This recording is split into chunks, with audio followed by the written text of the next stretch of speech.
What's up, world? It's Katrina. And Marlina, and this is Excess Baggage, the podcast where two friends in their 30s unpack all of life's baggage. This episode, we will be unpacking Imposter Syndrome. Okay, let's start the show. Woo!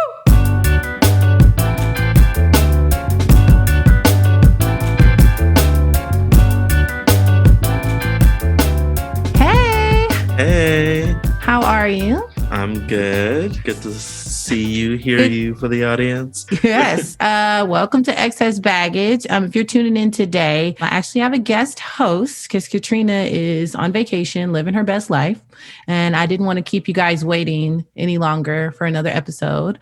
And so one of my good friends, Matthew, graciously accepted my invitation.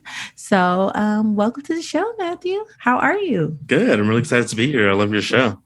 Well, at the beginning of each show, we always ask, what is your baggage for today? And so I wanted to ask you, have you been experiencing any today or this week or lately? Yeah, I mean, so on the topic of imposter syndrome, that's a lot of the baggage I've been unpacking lately, just really stepping into your power, believing you can do it. And for me, it's kind of constant. And it's something I'm continuing to grow in and everything. So that's the baggage, because the reason why it's so big for me right now is because I just branched off to be fully independent with my own business. So you can imagine the amount. Yeah, that's an amazing thing. Every time I hear someone say that, I'm just in awe because I'm totally the opposite. I'm afraid. I don't want to say I'm afraid, but. Yeah. It's nice to have a check coming in every 2 weeks. So, Right. And then sometimes you're like, hey, I have a surplus of money. And then sometimes you're like, what are we going to do? Where is it going to come from? Exactly.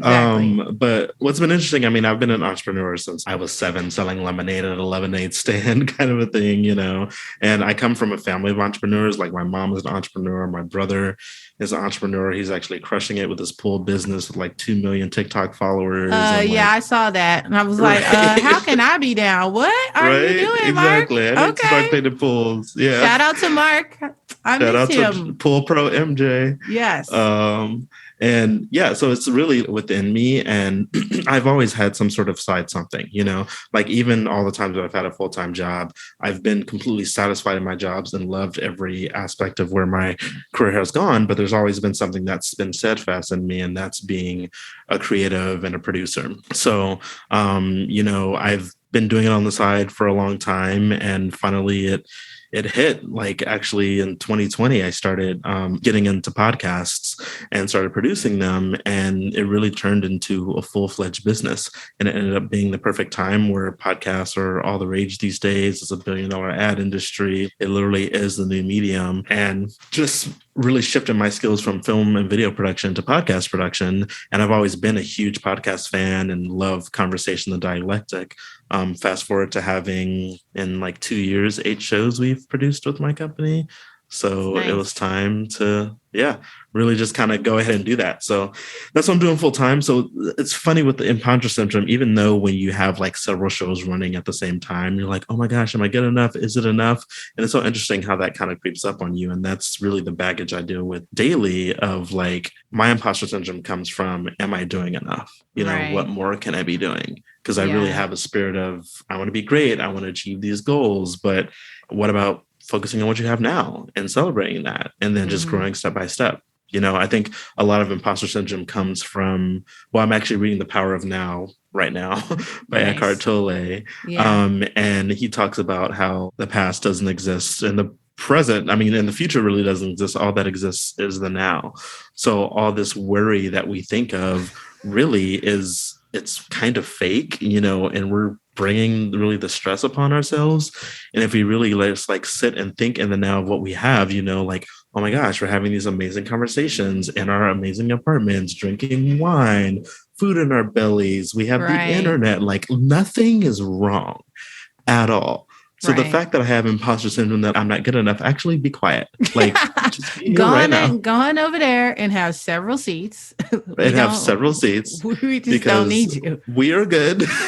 Life is good, like knock on wood, things are like steady and everything, at least for now. But I mean, a lot of imposter syndrome, I think, it comes from entrepreneurs is because you are creating your check for you, monthly. There's feast, there's fam, and you don't know where it's going to go. And it is a risk not showing up every day for a job that gives you a paycheck. And I mean, I've done that all my life and I've loved it. And I've had some really incredible jobs working for amazing companies. But for me, I felt like my growth comes from stepping out on my own. So, yeah. Well, you just said a mouthful. Yeah, I did. Sorry, I just went on. No, you're good. You're good. I'm like, as you're talking, I'm like, well, what's my baggage for today? I think mine, it's always like this, but taking on other people's baggage, like taking it on as if it was mine. And that's a problem because then it creates baggage for me. But that ain't your baggage. Like, it's not, but I know, but it has always been like that. Maybe it's because I am an empath. I feel like if I really rock with someone or I care about somebody and they're going through something, I take it on like it's my own. And then because it becomes a part of me, then I start being more emotional because all of that stuff, it impacts you if you let it. And so I've had a few days, I would say, where I felt like because of someone else's baggage, they were treating me a certain way. And instead of me naming what they were doing, I then in turn made it about me. Just, well, what did I do? Or could I have said something differently? Or how can I be better? And I have to kind of stop. Well, not kind of. I need to stop doing that because it hurts me at the end of the day because most of those people are not having these same types of conversations with themselves. They don't take on. If something happens to me, I don't feel like, unless they're like, my family or someone really close to me, I don't feel like someone else is like seriously considering or putting me in that type of consideration the way I consider others. Yeah. So I guess that is my ongoing baggage that I would say a couple of days ago, I kind of had to like put my, like stomp my foot down at myself and say like, just let that shit go. Like, it's not, it's like not even worth it. It's not worth it. So yeah, it's just that and timing, everything is about timing. And I feel that I have wasted a lot of my time caring about people that really don't care about me. That's real. And so, that is so real. They can care. They care. Sure, they care in the very surface level, but they are not there when I need them. Right. And they're probably not thinking about you as much as you're thinking about them and causing yourself stress and worry. Exactly. Because you take that on. Yeah. And I take it on and I carry it around me in my, small purse that has, which is so funny. I hate big purses. I always have like a small, I like them in theory, but like I always feel like I'm just going to pack more shit in there. And so my small purse, I overpack that. And so I feel like that is where the tension lies. And so it's like, it kind of is an homage to my life because I'm like sticking all this shit in this small bag that doesn't belong, but I feel like I have to have it. You don't want a bigger bag because you don't want to take on more baggage. Because then what would a medium bag do? Would that split the difference, or that you would just fill that up? I don't know. I don't know. That's a good question. So you have to. This sounds like something like, how do you create more space? It sounds like an anthropology. That sounds like an anthropology ad or something. Right. Create more space with us. But today's topic is imposter syndrome, and you did go into it a little bit. Yeah. What would you say? Because I'm always interested in finding out people's journeys. Like, where did you start? Like, you started in film and production, because that's how I remember you. So, well, if we go back, we can go back before we go forward just for a little bit. We met in the 10th grade, and Matthew just loved film. I just remember he loved film, loved it, to the point I believe that sometimes we would like rent VHS tapes from like the library at times. Probably. I feel like that was a thing. Sounds about right. Yeah. And we would just watch stuff. or whatever. Like sometimes I think we would just do it on the phone. Like you watch something and I'd watch something. I believe that we did that a couple times. Amazing. Yeah. And we only went to school for that 1 year, but we still kept in touch. We always just liked each other's company. And so I always thought you were just going to be a director. I was just like, he's going to be a director and that's still it. a director. I know. But I'm just saying, like, I thought that it was like, yeah. Do you know what I mean? I felt like I was mean, I going to thought read I would about be, you. I had a 3-picture deal by now. Yeah, but I'm like reading it in the Hollywood Reporter and be like, okay. I mean, I've been in the Hollywood Reporter once, but hopefully one more day again. Of course. Of course. It's never too late again. We have so many opportunities to do whatever it is that we want. But how would you say, like you said, like going from job to job and then getting to the point where like, okay, no, like this is it. I'm out. I'm really about to do this. Yeah. I mean, it's been so interesting. So I graduated college right in the first recession, the recession of 2008, 2009. So what was crazy about that was like, I was kind of set to work in the industry. I was working at New Line Cinema. Like I was, a second assistant on the desk. Yeah. Back in the day. Throwback.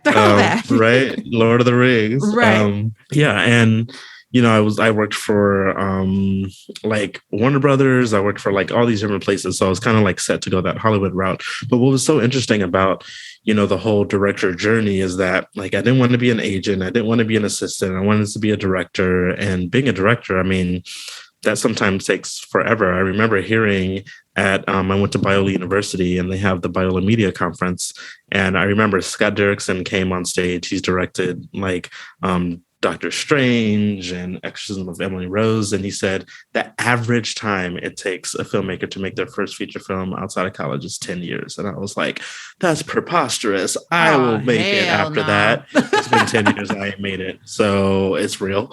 I can't believe he said that though, to like, well, at least he was honest. Right. To a bunch of students. Yeah. Students to and students. adults. Could you imagine like some people in the audience just like crushed, like 10, what the fuck you talking about? I was 19 years old thinking thinking like, nah, and now I'm like, I actually need a little bit more time than that. It takes a while to really get into that, but basically I graduated during the recession and I found myself in an odd yet perfect amount of careers to get where I am today. So like the first job I could get outside of like college was I was working at Disneyland in college. So I just kept that job when I graduated. So I was like working at Disneyland and attractions. And then I worked at Apple and retail. I was going to say, I do remember you working at Apple. I do remember that because at the same time I was working at ArcLight. And so I just remember being like, look at us, like these movie nerds that are just like trying to figure it out. Exactly. So it was really interesting to just be there. And what's so interesting about life is that it takes you along that journey of like just different jobs. You don't know where it's going to take you.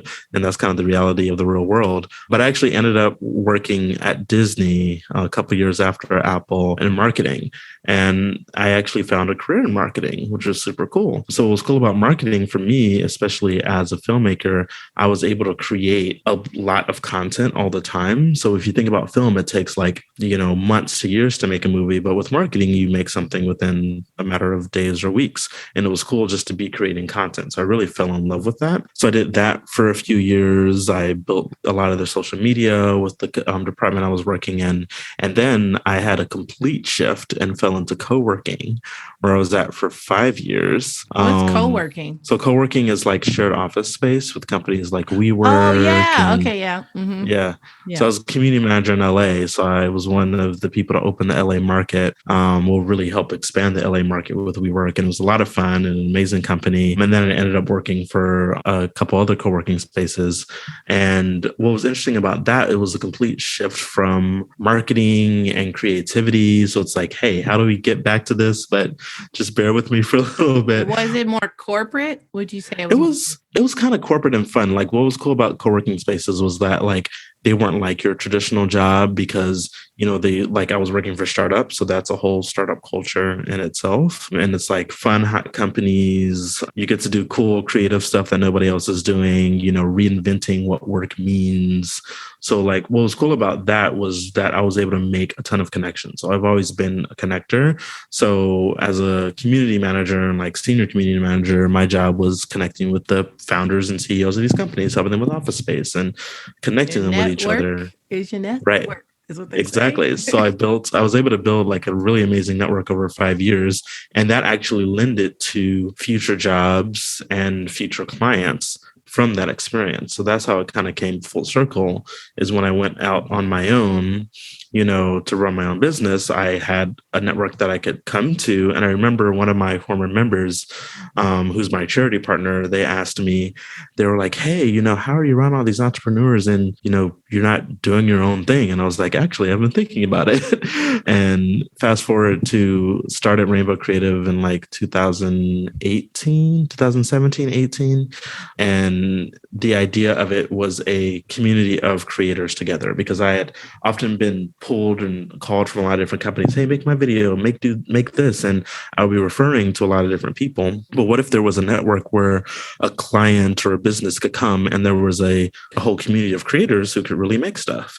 So that's what Rainbow Creative is. We're a group of creatives who are filmmakers and now podcasters and photographers and graphic designers who can really make whatever you want like come true. And since I love having my hand in everything, I, for the most part, serve as a creative director on each project. But really what's cool is that I get to hire like my friends and really talented people I know to work on a lot of different projects. So it's been cool. Yeah. It's a sales pitch. Are you? No, I'm just sharing what my business is. I'm just kidding. I'm a salesperson too. Is this a sales pitch? Are you? No, I'm talking about my dreams. Rainbow Creative going to work together at some point? Is that what I'm hearing? Maybe, but yeah. So that's kind of like what it is. So yeah, I mean, at some point, when you build something over the past couple of years, it's been a side hustle for like 3 or 4 years, but it started to grow. So here we are, and now we're working in it, making podcasts and having conversations, making movies and videos and all that fun stuff. So it took you a while to commit to being a bad bitch, because I feel like well, I had a full-time job, so I didn't have the time. No, I do feel that. And I guess for me, that's my biggest thing. Yeah. I work a lot. And so I had this, I've said this in a previous episode, I had the idea for Excess Baggage a while ago. And I couldn't get me to even like write anything about it. Like I had the concept, I knew what I wanted. I even kind of knew that I wanted Katrina to be my co-host, even though I've had people say like, why don't you just do it yourself? Like you're funny.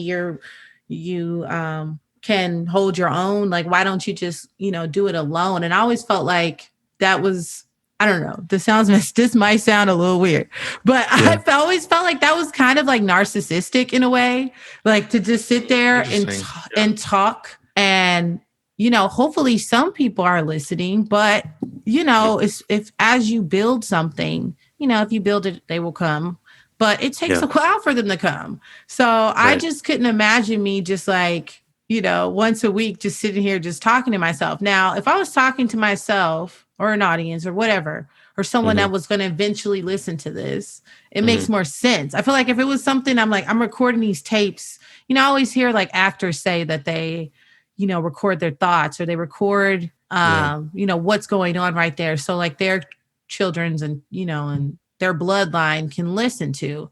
So like that would make sense to me, but I don't know for just a talking. Show, talking, even though some like comedians, they're comedians, so they have that, they have it, but I never felt that I could do that. So it took me a while to even, do it. And around to that. Yeah. Yeah. And so once 2020 hit, I just feel like everyone has had some type of, I don't want to say breakdown, but just really starting to figure out or try to figure out what it is that makes them happy.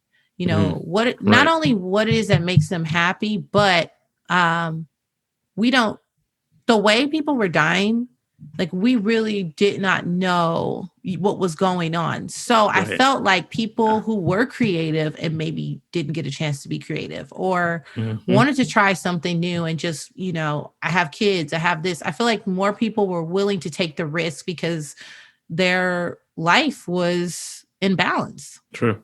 Yeah. So I felt like, I don't know, I've had imposter syndrome at times, but I would never say not really because I just wouldn't try. I'll be honest. Like, that's just honest. I mean, wouldn't that try. Would curb it. Yeah. And I would just curb it. It's just, or I would try something. And then if it didn't really like fulfill me, like maybe I felt good within the moment, sure. But it was just the instant gratification. Like I didn't want to have to work for it. But I was so comfortable with working for other people. And if you know me, which you do know me, I'm very opinionated, very capable of doing my own thing and running my own thing. Yeah. But I don't know, it was just the fear I feel maybe was instilled in me, you know, growing up with older parents and just always being told about being stable. Like that fear just never left me until this pandemic, you know. It really was just like, okay, I'm working, but the work I was doing where I was so busy, you know, I'm not saying I never came up for air because, you know, I'm never going to, I don't want to say I don't go above beyond. That's not what I'm saying. I feel like my above is already beyond. So if I do go above and beyond, that means I was really like on one. So I'm never going to overwork and not play. That's just not Marlina, and that's never going to be. With me, I overwork too much. See, like that would like literally drive me insane. Sometimes I get insane, and I'm learning actually now that like, is that what life is about? You know, where does balance come in? And that's a different conversation we can go. But no, for sure, I really felt for me because just growing up and witnessing like grown-ups fight about the most, like just things that like, I'm just like, why, what? Like, I just never really, I don't want to say I didn't care. I just was like, why we're missing this moment. We could be having this other moment, yet we're doing this. And so I think that's kind of how I've tailored my life, where I said like, yeah, I'm definitely working, but I just enjoy the play money, you know? I enjoy the play money and I do get paid well. So there you go. Hey, I mean, it could always be better. Hence, I'm putting in work now. This is where I'm at. That's why this is here, you know, not only just because I feel like, of course, the show is to help people get through this because I felt like for a long time, I have no idea what's going on. I have no idea what's going on. I'm moving through the motions. I'm working for these people. I'm getting them more money. They're becoming more rich. And I'm still in an apartment. You know, I'm still not able to save like I want to. I'm still not able to live. And I think that's, I don't know, I'm talking a lot, but I feel like that's a lot of like Americans, just the way that we live our lives. It's just like, yes, of course, work hard. I'm not saying don't work hard, but the amount of money that's being made around us versus what we all are pulling in just doesn't match. Right. Though. It just doesn't. I saw this Instagram that said, you know, what is society teaching us that self-worth is? And it had a pie chart where half of it was career title and half was salary. And I've often operated within that framework of who am I? I am this title and I am this salary. But then it gave an alternative. What if your life was a bigger pie of like, you know, mental health and happiness and time and income and all those things? Like, do we even live in a society where we can obtain that? I mean, there's a big, you know, wellness push and mental health push, and all these big companies are taking like weeks off for like mental health breaks and all these amazing things. But, you know, does it come down to like helping like build that full pie? Because what is really, you know, life about? And I think a lot of imposter syndrome actually has to do with relating a lot to our career and income, because we find self-worth in that. And that's something that I'm trying to deconstruct. So it's like two things that I'm working on with imposter syndrome. One is to be the best I can be as a podcast producer and a business owner and a filmmaker and a director. And, I was actually talking to a friend of mine and I was like, oh my gosh, I got another deal. And he's like, you keep on acting excited. I mean, you keep on acting surprised about that. Like it's not supposed to happen. And it keeps on happening like several days, out of the month. I need to stop being surprised about that. That's imposter syndrome, thinking that like, I'm not worthy of this. Did I trick them? And then when you get the deal, am I even capable of doing it? Well, obviously you are. Capable of doing it. So that's one piece of it. And then the other piece is like, well, where do I find true self-worth and value? Like, what is life really about? Yes, it's about like your accomplishments and like your talents and skills. But when they write your obituary, what are they going to talk about? They're going to talk about like the impact you made on people's lives and, your kindness and things. So how do you make space for that to be really the most important, enriching part of your life? Because that's who you are at your core, You're and not what you do. Right. But then what we do, it helps us live. So how do you blend the two? Like how do you blend your mindfulness life, your, just creative self, your family and love into a life that is overall fulfilling, and that could be a thing in itself, us striving to be, this perfect in a lot of different ways when we're flawed in a lot of different ways. Another sidetrack, but yeah. Oh God, let's not talk about that. Right. No, I feel that. I always just think of like these, I think of like these, like stepping stones, not stepping stones, but like the soapboxes. And there's always like a white woman like standing up there and she's saying like, you got to step into your power. Oh my God. You have to do all these things, and they're talking about like, can you have it all? Yes, you damn sure can have it all. It's like all these things. And I'm like, I'm not saying you can't have it all. Right. But I do feel like people's expectations are very high. Mm-hmm. And it is, like you said, you are reading a book about the power of the now. And I feel like that stepping into your power and all that stuff, yeah, that's good. But like having it all to me means being at peace. There it is. So if you're always like running around because you're God. Like, I'm this or whatever, it's like, okay, you probably are going to break down at some point. And then there's I've been there. I've been at a place like with previous jobs where I've been running and really hit a wall and wasn't taking care of myself and wasn't at peace and, was waking up at like literally 6 a.m. starting work and ending at 7, 8 o'clock at night. And that was like my days. And there was like no peace when it came of it. And I'm really love that you brought that up. Like, what is success? Really, it is finding peace. Like we'll really work ourselves in the ground and shorten our lives with stress if we are really chasing all that. Like success truly is peace. Like I've actually found that with running my own business now more, I finally found a way where it could be sustainable. And with this, it's been a journey of both achieving all my goals and like making my clients happy and creating amazing stuff. But where I'm finding the most success where I am with my business is being able to take a couple hours a day just to like hike. I do like almost daily hikes, and find peace and pick up books. And, when I'm done for the day, as long as there's no appointment, I just stop and then I just rest.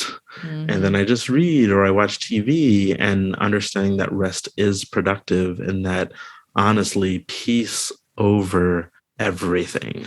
Like we should be aspiring for that, because that is where I feel like the beauty of life really unfolds. It's true. I think that is what I think brought me on this journey of even starting it and just saying, you know what?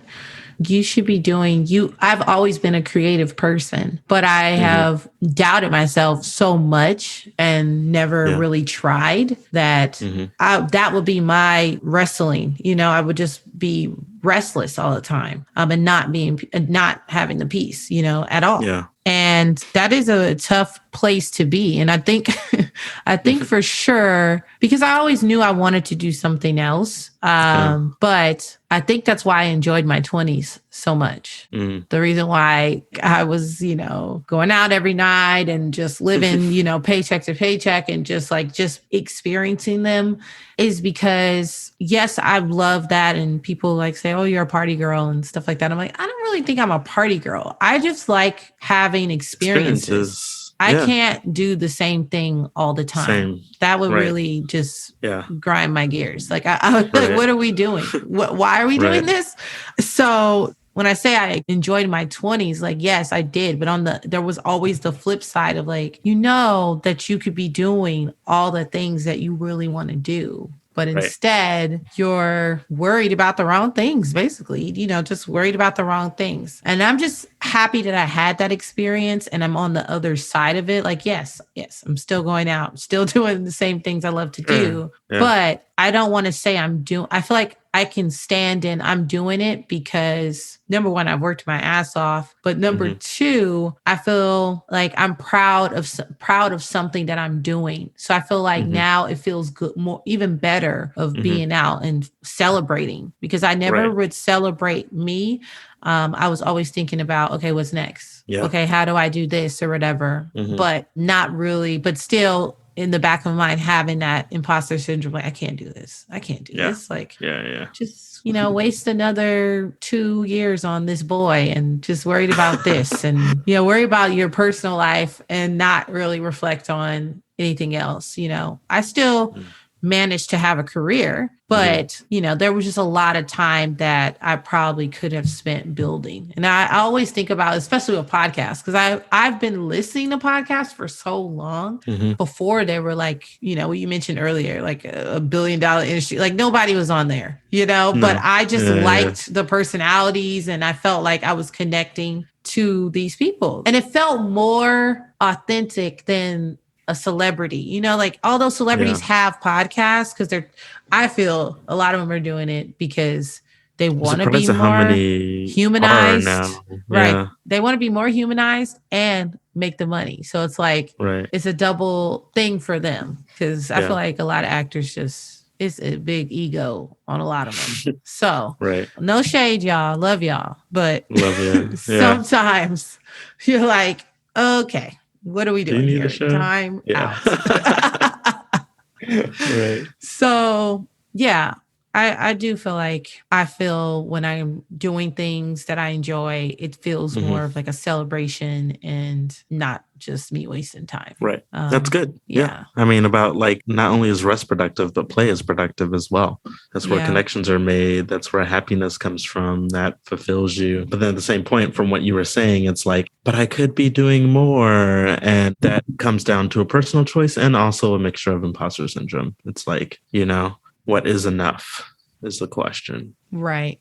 I don't know. And then I think, well, like we were saying, I feel like imposter syndrome is sometimes just you trying to figure out your identity, what you identify as, how you want to be seen. And I guess your like presentation, almost like your presentation that you're displaying is your brand. Which is so crazy because I hate it. Brands. I hate it because I'm always like, okay, good. I'm glad. Get your money. Do you? So do you think like I don't know, what am I trying to say? Do you think that imposter syndrome really stems from you just trying to find your identity?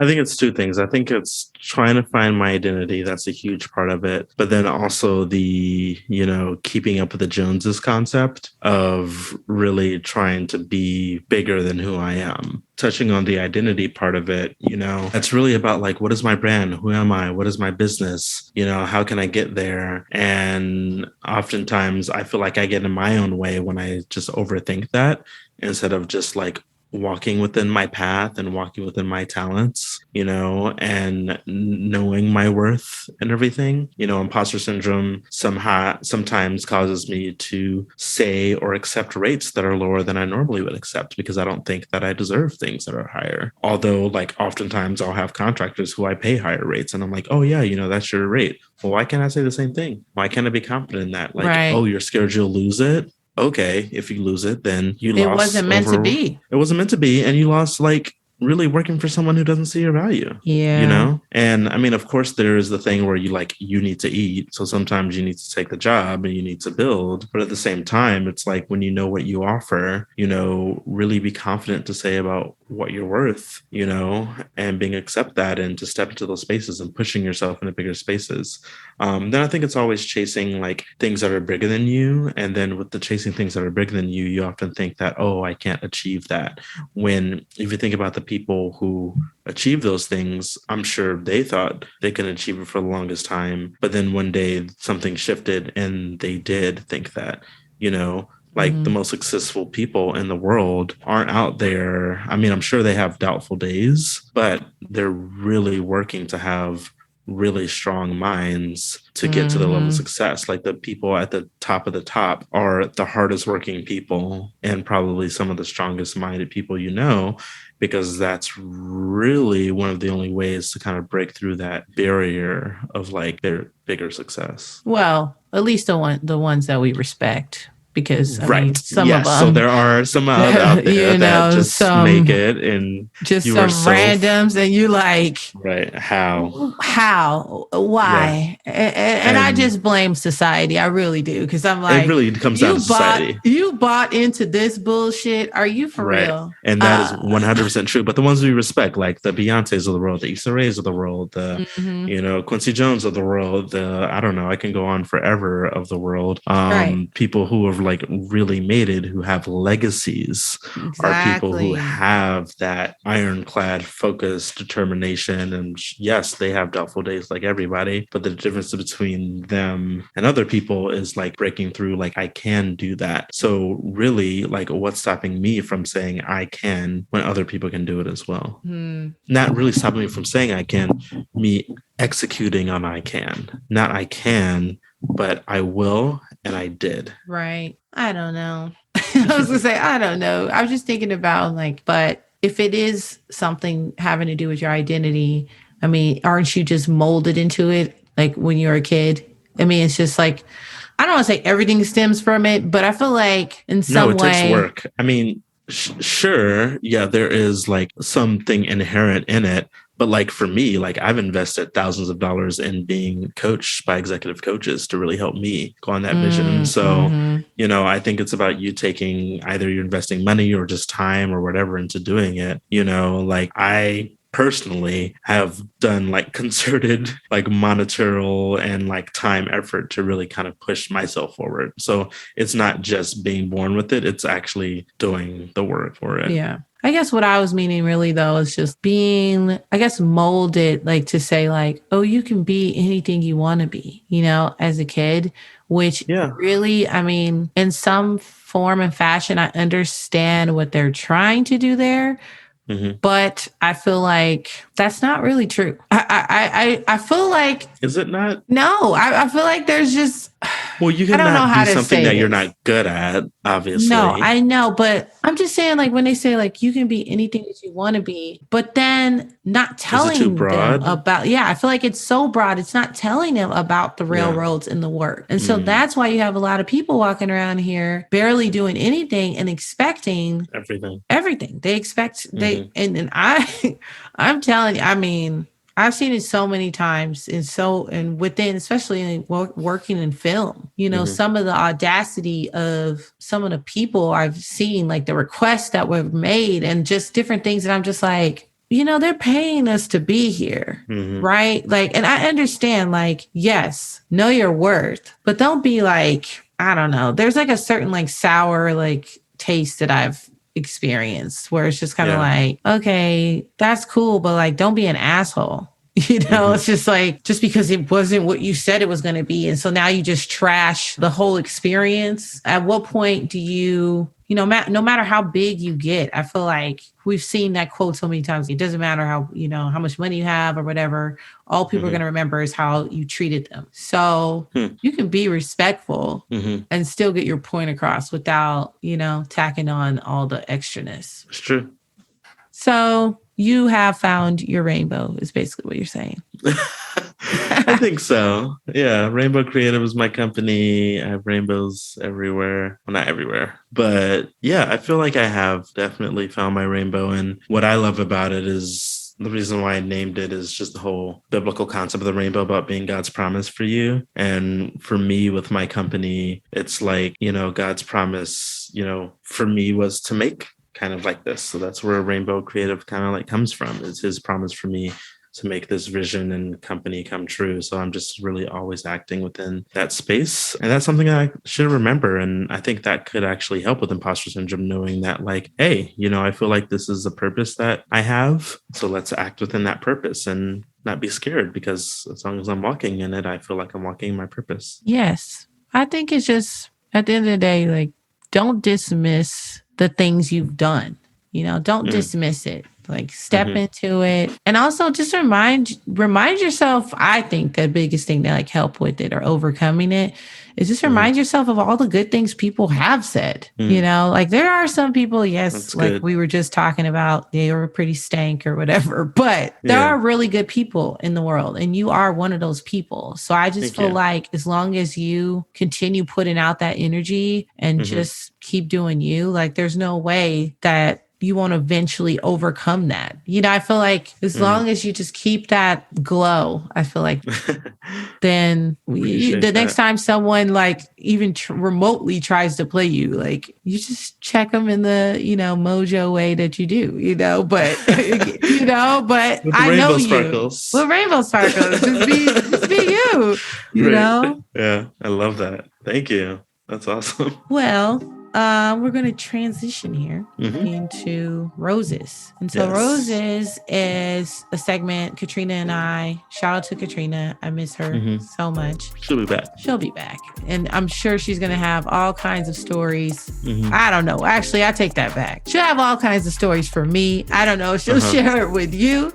Maybe a little bit, maybe a hint, but I was gonna say we created this segment just because we're always hearing people say like, you gotta give them a roses while they're still here, and I'm always like, I want that to be true, but a lot of times there's those same people at the funeral boohoo crying in the front row when they know they didn't really say how they felt, they didn't get it out. And then if it is somebody that you just maybe you don't know them, but they've helped you in some form or fashion, I just think it's good to just put that energy out there. So have you go first for this. Okay.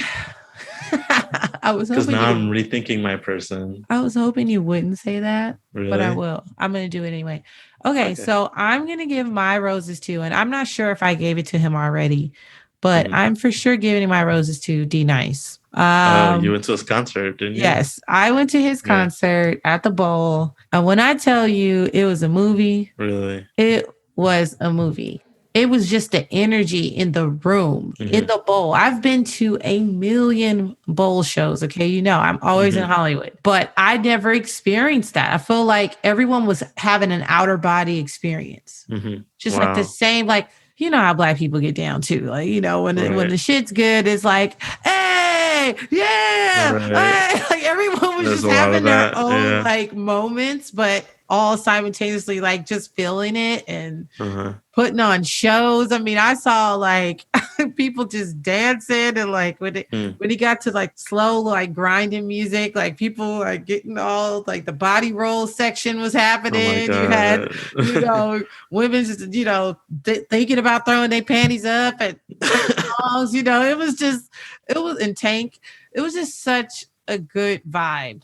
It had everything. It had theatrics, It Mhm. had gospel. It Mhm. had the old school with the new school. And he really created a community on Instagram Live. And I Right. feel very much a part of that community. I don't know a Mhm. lot of those people. A lot of them came from different places Mhm. because they just wanted to be there for this night because it was just like 18 months of us just watching Being at him home. on live and a lot of Right. these people alone and just in the comment section and just laughing and just entertaining each other because it was Yeah. such a horrible time going on.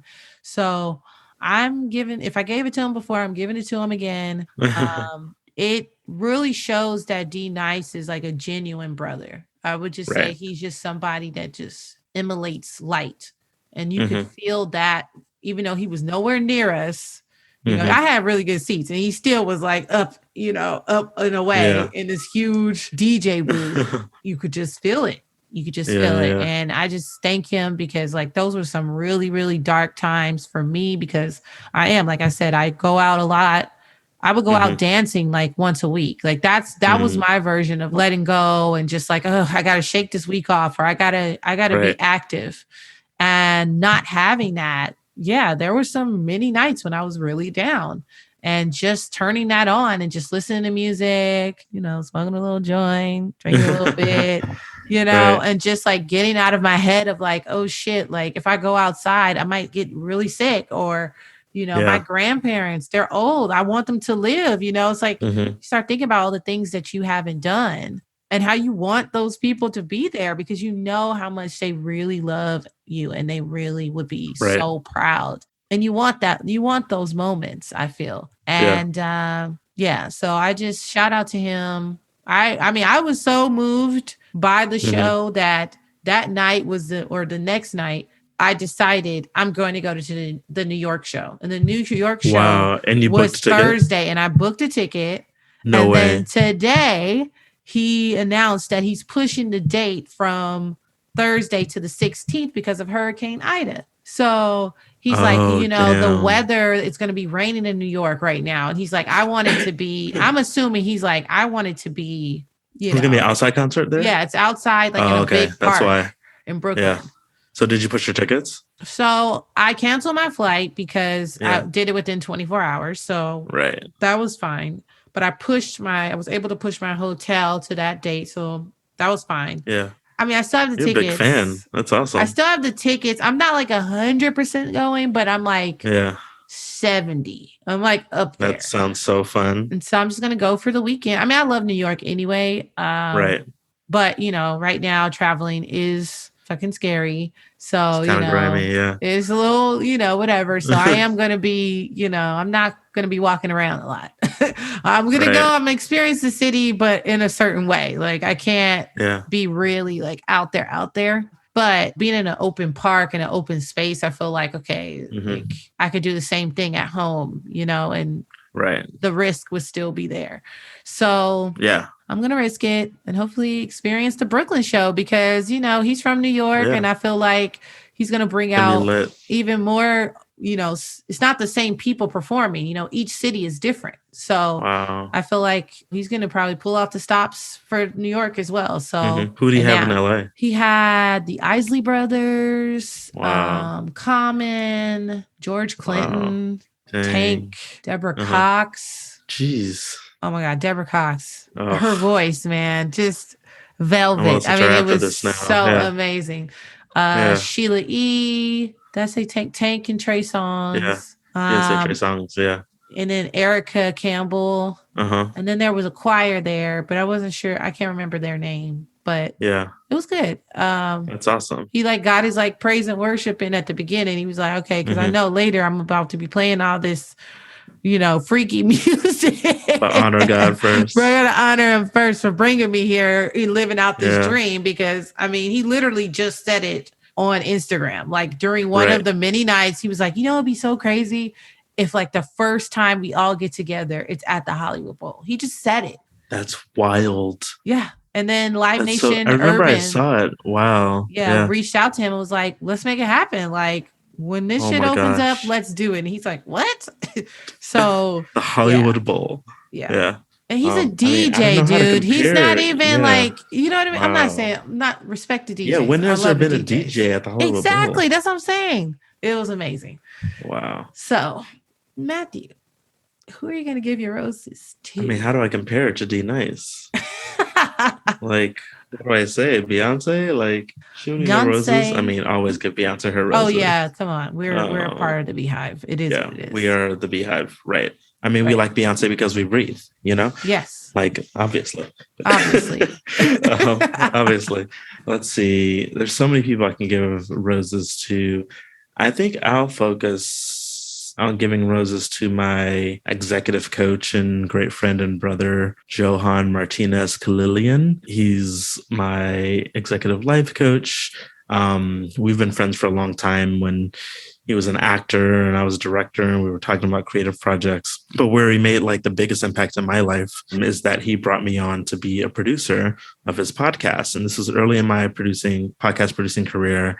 I like had made my second one, but I was able to like make a show for him and just really like learn under him and really be coached by him. And like the impact he makes is like he speaks to like kids and organizations all across the world and coaches like some really amazing people. And I actually met one of his clients that he coached, and I like saw the impact in another person.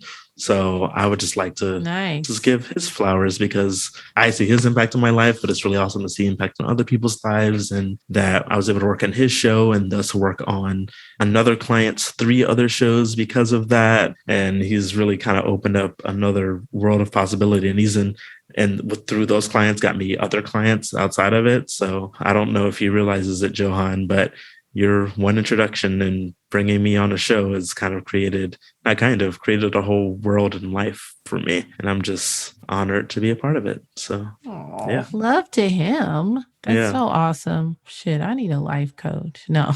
Hey, I can make intros. They're the best. No, I prefer I prefer my life coach in podcasts. That sounds crazy, but like I'm telling you, I listen to so many that you got them. I have them. They just don't know that they're my life coach. We're not Fair homies, but thank y'all. Right. Well, awesome. We did it. This was fun. Amazing. I had a good time. I hope you did. Same. I did. I had a great time. I can't wait to hear it when it's done. Yes.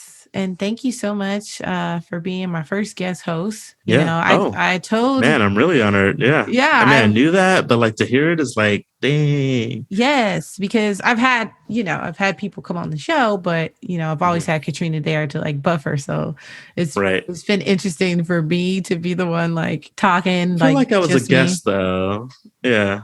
You did a good interview job, I feel. I feel like we had a riff. We had like a co-host, but like you were giving me some Oprah vibes. Like, you asked me some good questions. I feel like we had a good conversation. Yeah. We did. Hope it helped somebody. I love it. Well, that's another episode of Excess Baggage. Follow us on Instagram and Facebook at Excess Baggage Pod. That's Excess Baggage POD. Be sure to like, subscribe, and review on the podcast app and Spotify. And remember to pack light and keep it tight. For a show.